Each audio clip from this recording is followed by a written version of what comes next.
we shot a human, but he just laughed and kept coming. Best HFY stories. It was supposed to be an easy mission, a simple reconnaissance of a distant planet, where the locals were nothing more than primitive, fragile creatures. At least, that's what we'd been told. The humans, we'd been briefed, were weak, vulnerable, and incapable of real threat. They had no real understanding of the universe's vast complexities, and their most advanced weaponry was laughable, barely more dangerous than a sharp stick.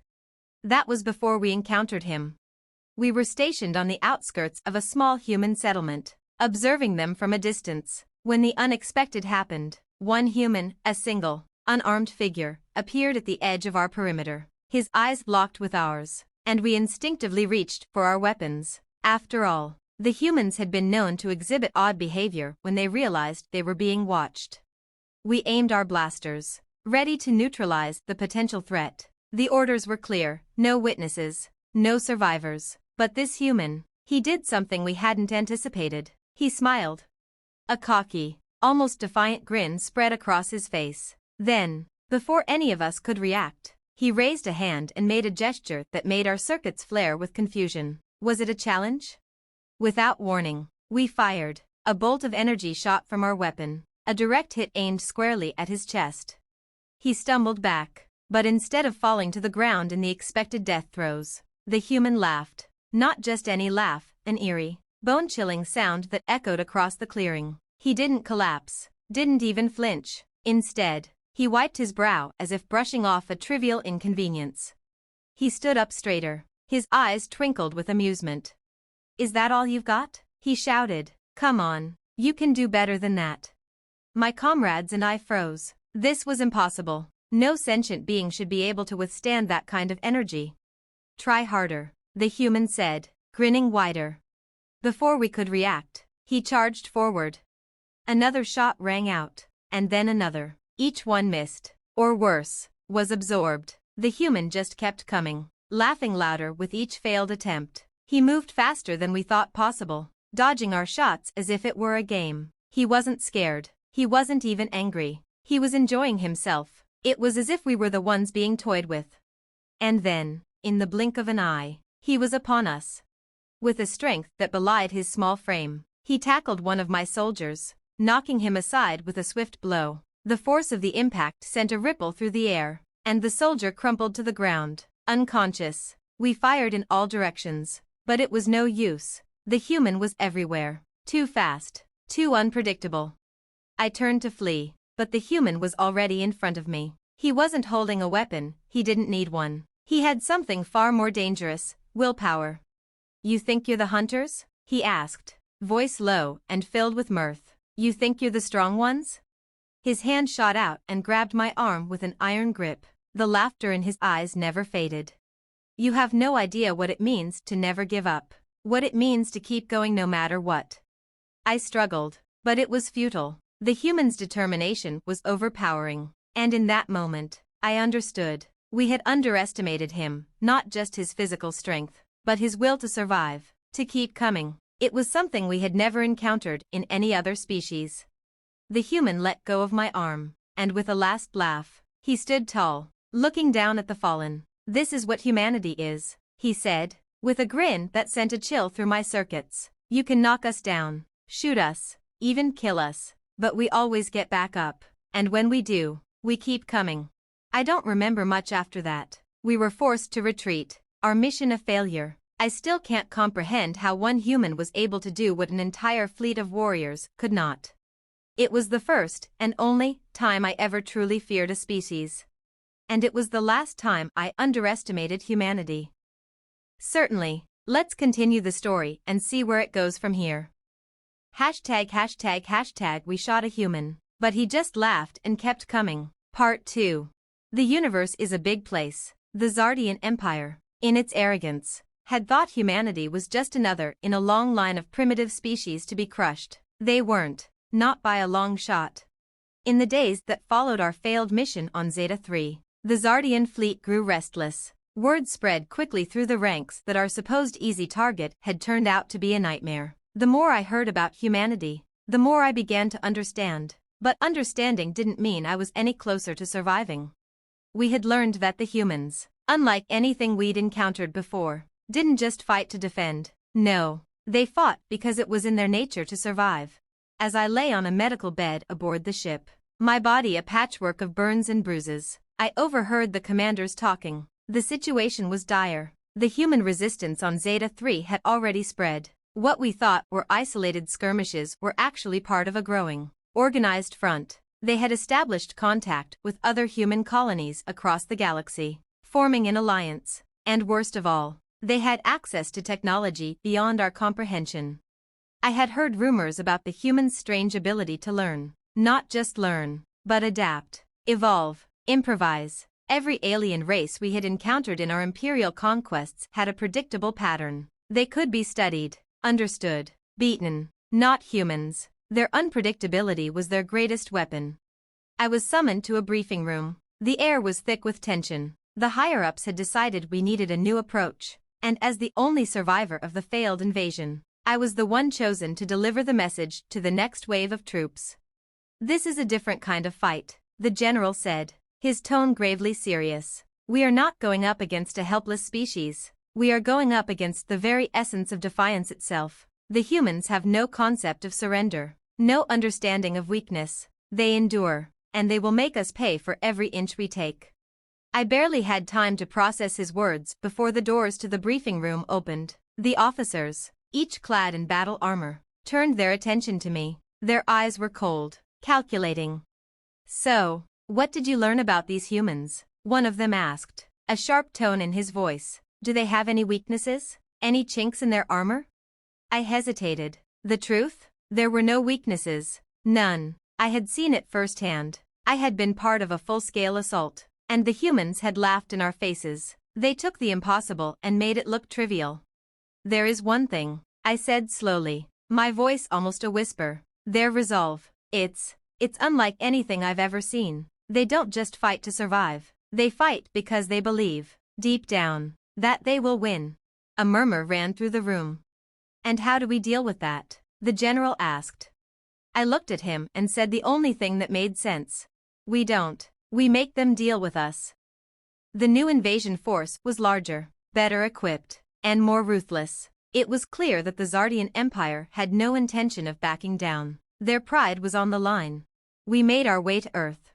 As we approached, the reports were clearer than ever. The humans had been preparing. They had built weapons we had never seen before. Weapons that could match our might. But what really shook me wasn't the weaponry. It was the sheer resolve of the humans. This time, I knew better. There would be no laughter. This time, they'd be ready for us. When we arrived at Earth's orbit, our fleet found itself surrounded by what seemed like 100 ships. Their technology, though less advanced than ours, had been refined over years of human ingenuity, and they were armed. The first wave of Zardian ships launched, expecting an easy bombardment, but the humans were ready. They didn't just defend, they retaliated. Our forces were thrown into chaos as the humans' ships, agile and fast, tore through our formations. The human response was immediate and relentless. They weren't just fighting for survival, they were fighting for something bigger, something that transcended reason, the human spirit, the very thing that had made them laugh when we thought we had one. "Don't think for a second that we're afraid of you," a human captain broadcasted across the comms as his ship launched another series of missiles at our fleet. "We're not some petty race you're going to crush. We've faced extinction before, and we're still here. You think we'll go quietly? Think again." The words felt like a slap in the face. We were losing, badly. The battle raged for days. No matter how hard we hit, no matter how many ships we lost, the humans kept coming. With every fallen Zardian, their numbers seemed to grow. Every defeat only fueled their determination.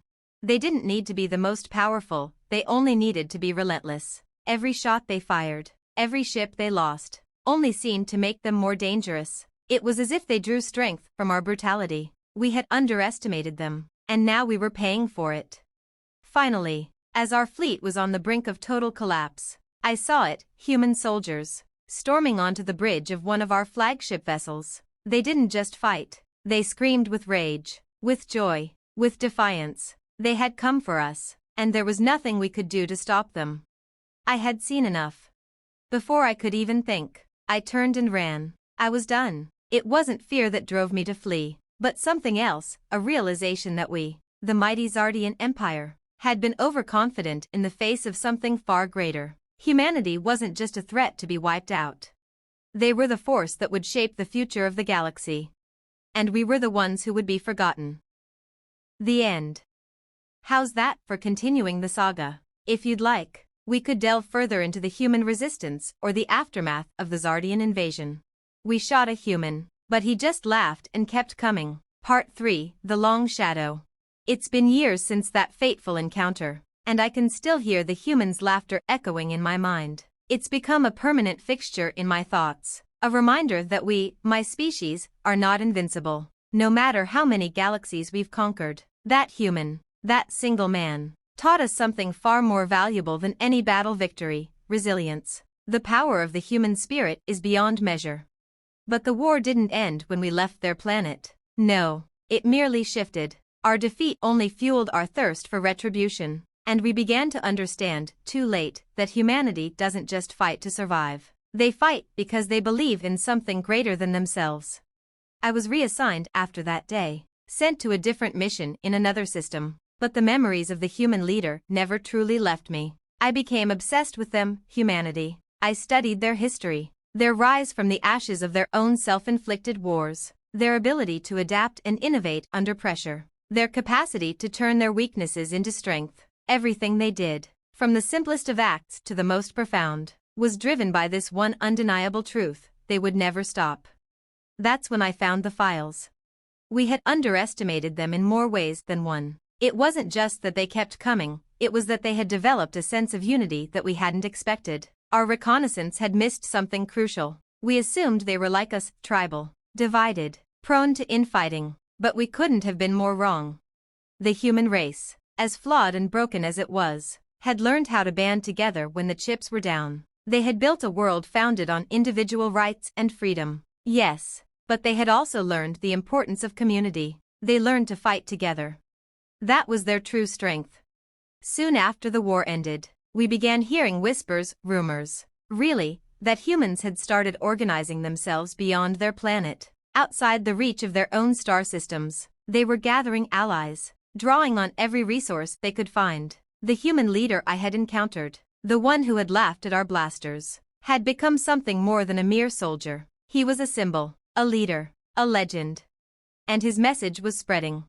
It wasn't just humanity that had risen from the ashes, it was the idea of humanity, their determination, their willingness to challenge oppression, to fight for something greater than themselves. It had inspired countless other species, both within and beyond their planet. One by one, they reached out to offer their allegiance, their support, and soon, the humans were not just a force to be reckoned with, they were the vanguard of a new galactic order. I had thought we were the apex predators of the universe. I was wrong. We had made a fatal mistake. We hadn't just attacked a planet, we had awakened a revolution. Years passed, and it became clear to me that we were on the brink of something larger than we could control. A new coalition had formed, led by humans, a diverse alliance of species who believed in their cause. The human leader, the one who had defied us on that fateful day, became the head of this new order. He became the voice of the oppressed, the face of a movement that stretched across the galaxy. And his message was simple: we will never be silenced, we will never be broken, we will always rise. As the human-led coalition grew stronger, our resources stretched thin. The once unassailable empire I had served began to fracture under the weight of its arrogance. We had become the hunted. Our forces were no longer the pinnacle of military might. We were losing ground. And there I was, sitting in the command room of a failing ship, the face of our empire crumbling before my eyes. My comrades and I had no more answers. We were helpless against this united front, this relentless tide of humanity's resolve. It wasn't just their physical strength, it wasn't just their technology, it was the way they united, the way they inspired others to fight with them, to stand by their side and never back down. The humans had become a movement, a symbol for anyone who had ever been oppressed, who had ever been downtrodden, who had ever been told they weren't enough. They had done it. They had brought the galaxy to its knees, not with weapons, but with their spirit. And now, as we faced the inevitable collapse of our empire, I couldn't help but feel a strange sense of awe. I was on the losing side. There was no denying it anymore. We had underestimated humanity once, and now we were paying the price. But as I watched the banners of the new coalition rise on the horizon, something in me shifted. Maybe we had lost. Maybe they had defeated us. But I had learned one final, undeniable truth. Humanity will never stop. And no matter how far they reach, no matter how many enemies they face, they will always keep coming. Even if it means we, the ones who once thought we were unbeatable, fall beneath the weight of their unyielding will. They keep coming, and they always will. We shot a human, but he just laughed and kept coming. Part 4, The Reckoning of Empires. The galaxy was different now. The empire I had once served, the mighty, invincible force that had crushed planets and civilizations without a second thought, was a relic. We were crumbling under the weight of our arrogance, our belief that we were untouchable. But humanity, the species we had once dismissed as nothing more than a blip in the universe, had proven to be something entirely different. I was not the only one who felt the shift. The generals and high-ranking officers, once confident in our supremacy, began to look over their shoulders. They spoke in hushed voices of the rising human coalition, their fleets growing by the day, their influence spreading across systems once thought untouchable. The rebellion wasn't just led by humans anymore, it was shaped by them. Every species that had been oppressed, every people who had been forced to kneel to greater powers, had joined them, and together, they were an unstoppable force. We, the Empire, had failed to see the most important thing. It was never about weapons. It was never about brute force. It was about their resolve. Humanity didn't fight to conquer, they fought to free. And that made them more dangerous than any army we had ever faced. But we were not going down without a fight. The day we received the transmission from their leader, I knew we had reached a breaking point. The message was simple, but it carried the weight of 1,000 battles, 1,000 victories. It was a challenge. Join us, or face the consequences. We don't want war, but we will never stop until every voice is heard and every chain is broken. It was signed with a symbol, a mark that had become known across the galaxy, a symbol of unity, of rebellion, of humanity's unyielding will. The Empire's response was swift. We gathered the last remnants of our fleet, mobilizing every ship, every weapon, every soldier we could muster. It was a futile attempt at holding on to what we had left. We had become cornered, desperate. As we prepared for what would undoubtedly be the final battle, I couldn't help but think back to that first encounter. The human I had faced, his laughter, his refusal to fall. He had believed in something greater than himself, and as much as I hated to admit it, that was the reason we had lost. The final confrontation took place on the edge of the human-controlled systems. It was no longer about winning, it was about survival. We had failed to break their spirit, and now we had to face the consequences. But even as we launched our attack, I could feel something shifting in the air. The humans were ready. They weren't just defending themselves, they were preparing for something far greater. As our fleet arrived in orbit, I saw them, human ships, all powered by their unparalleled unity, their defiance. But there was something different about their fleet. It wasn't just military might, it was purpose. The ships were vast, but their power didn't come from their firepower, it came from the unwavering will of those on board. They had become a symbol, and that symbol was stronger than any weapon we could muster.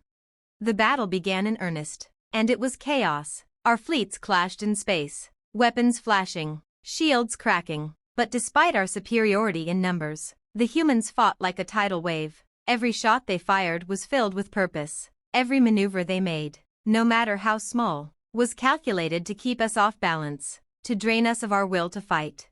Then, in the middle of the fray, I saw him again, the same human leader. He was not in a ship. He was not surrounded by an elite guard. He was alone, walking across the battlefield like a specter, moving with purpose, and again, laughing. That laugh from years ago echoed through the void, carrying with it a chilling reminder of what we had overlooked. He didn't fight with blasters. He didn't rely on weapons or tactics. He fought with a belief that his people could never be broken. A belief that the universe belonged to those who refused to yield. And in that moment, I realized something I had never considered before. Humanity's strength was not in their ability to fight, but in their ability to inspire others to fight alongside them. They had turned every battle into a movement, every victory into a rallying cry.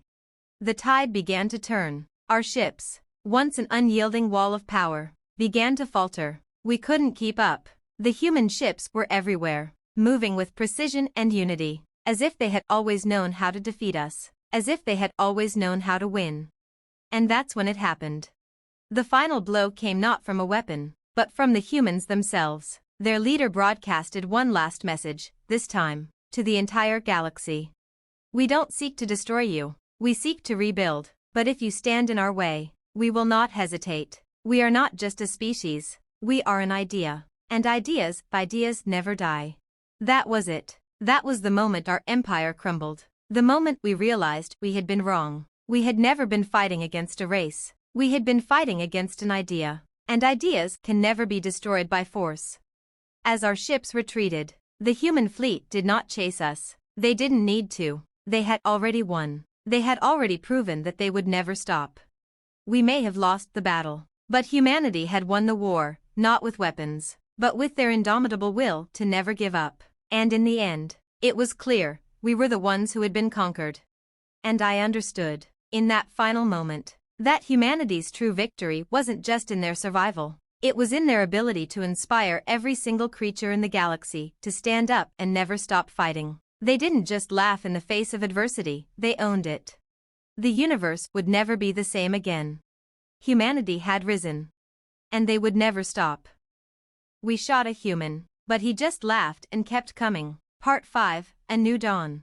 The war was over. The galaxy, once ruled by the Empire, now stood at the brink of a new era. Humanity had achieved what no one thought possible. They had toppled an empire, shattered a system that had held dominion over countless worlds for centuries. But their victory was more than just the fall of our fleets. It was the birth of something far greater, a movement, an ideal. A new way of thinking that transcended the boundaries of species, planets, and even galaxies.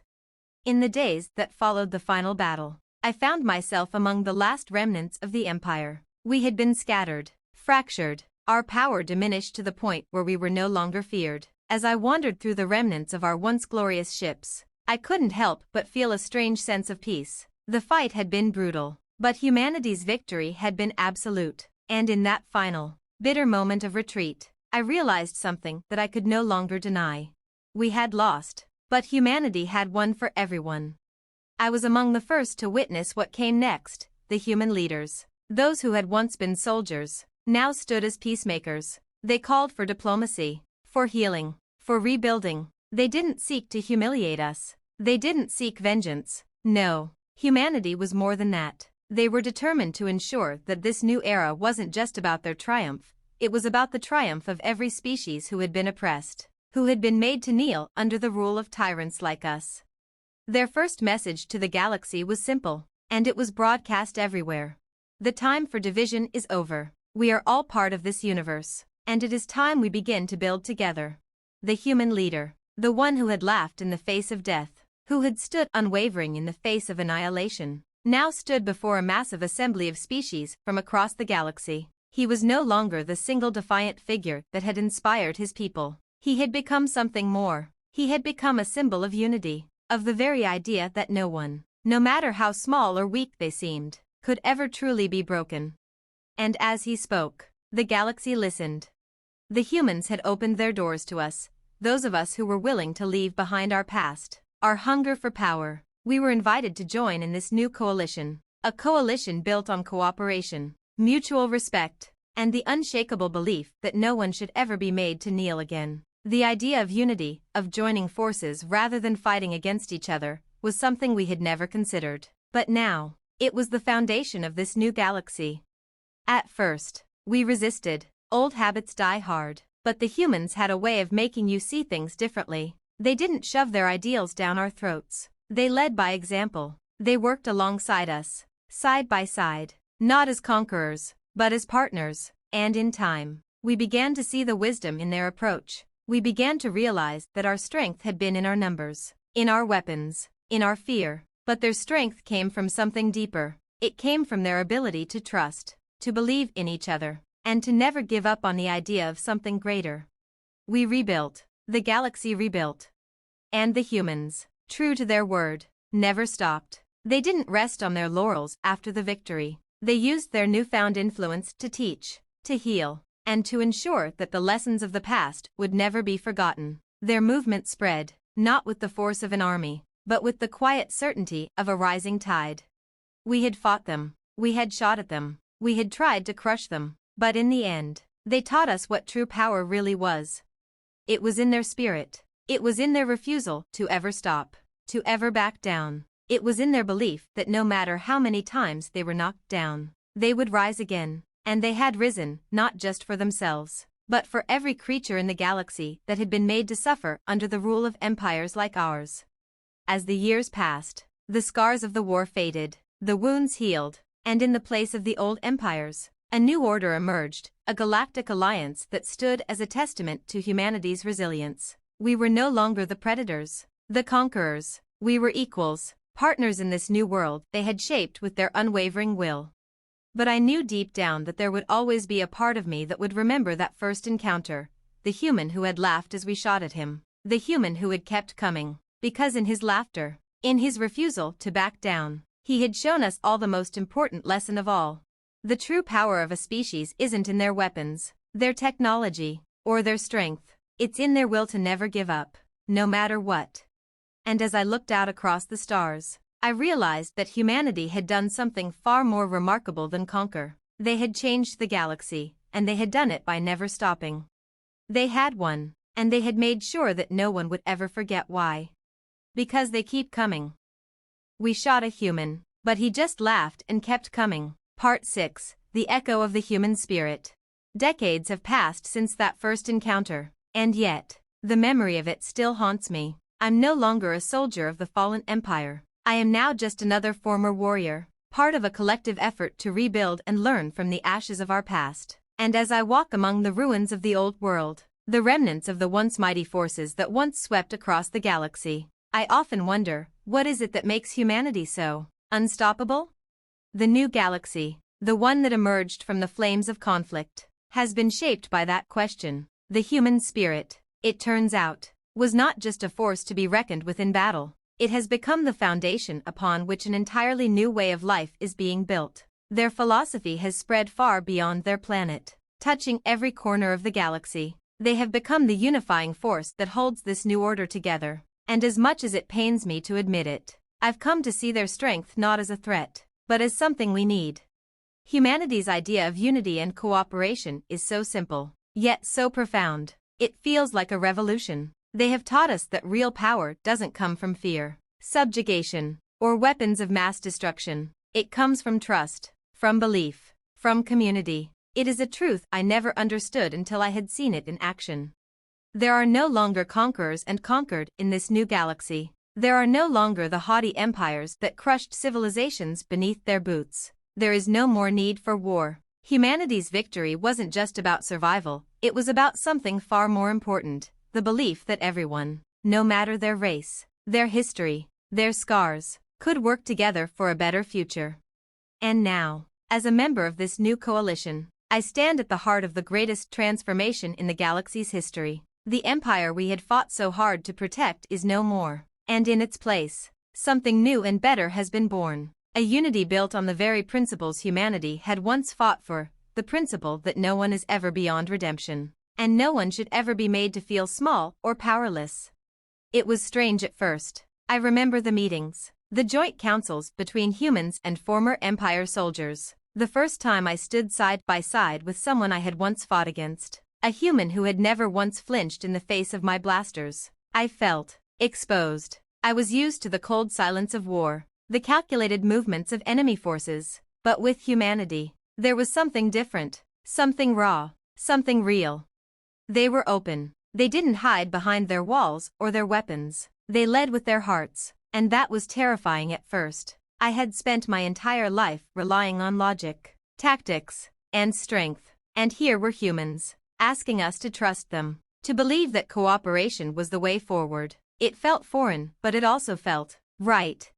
Over time, I came to see it, too. Humanity wasn't perfect. No one is. But they understood that flaws didn't make you weak. They made you stronger, if you were willing to learn from them, to rise above them. Their philosophy wasn't about erasing the past. It was about embracing it, healing it, and using it to create something better. And now, standing in the midst of this new era, I finally understand why we could never defeat humanity. We couldn't defeat them because they weren't fighting for the same thing we were. They didn't fight for dominance or control. They fought for hope for a future where anyone, no matter who they were or where they came from, could stand on equal ground. The galaxy may have once been divided by war, by old grudges and ancient rivalries, but now, there is a collective vision, a shared dream, that drives us all forward. It is a vision humanity has inspired in every corner of the universe, and they did it not with weapons, but with ideas, the kind of ideas that echo long after the dust has settled, long after the fires have burned out. And as I watch the next generation of leaders, human and non-human alike, work together, side by side, toward a better tomorrow, I can't help but smile. I remember the human leader, the one who had laughed in our faces, who had stood undeterred, who had kept coming. I remember his words from that first encounter. We don't stop, ever, because the only way to lose is to give up. The human spirit, that is the secret. They will always keep coming, and as long as they keep coming, we all have a chance to rise together. And in that, I find a peace I never thought possible. The galaxy will never be the same, but it will be better, and it will be because humanity kept coming, and they will always keep coming, no matter the odds, no matter the cost. Because they don't know how to stop. And maybe, just maybe, neither do we.